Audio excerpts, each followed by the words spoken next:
A new record is a lot more interesting than a CD. It's aesthetically pleasing and it's a tangible object which is attractive that people want to own.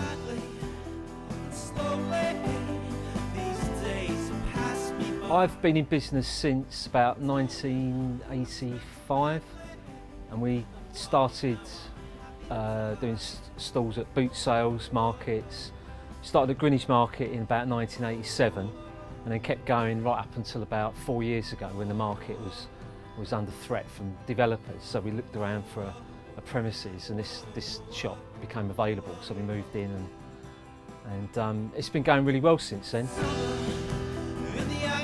There's a lot of eccentrics involved in selling records and that does drive you mad sometimes, but it's the people coming in and talking about music, being really enthusiastic about what they love and just finding a record for somebody that they've been looking for and getting a new release in for somebody that's really keen on it. Just keeping the whole vinyl kind of thing alive really.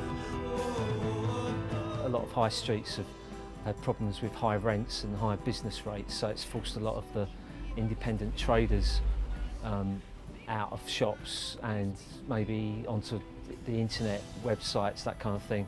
Maybe just in time, I think councils and government have kind of realised that they're just going to end up with high streets full of empty shops. So hopefully they'll give people some incentives to sort of come back and open small shops up, because it is what people want. There's obviously thousands of people that want to go out to a shopping centre and park and walk around and go to all the big shops, but there's just as many people that want to walk around small, interesting shops as well.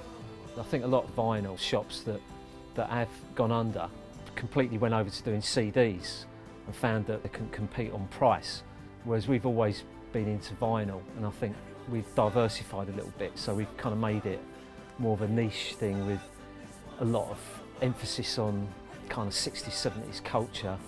So we'll have odd things dotted around that make people feel like they're in a bit of a time warp. The new music side of it is something that we are quite keen on, because I think we don't want to turn into a museum, and there's ultimately going to be a time when people of a certain age just kind of lose interest or stop buying records, so you need to appeal to the next generation that's coming along. There's only so many kind of Led Zeppelin LPs you can sell to people, so you need to be looking at new bands and new artists, and there is a lot of good stuff out there, even for someone who's quite jaded. I think that the vinyl record will be here when I'm sitting in a retirement home with my feet up watching reruns of Top of the Pops 1977.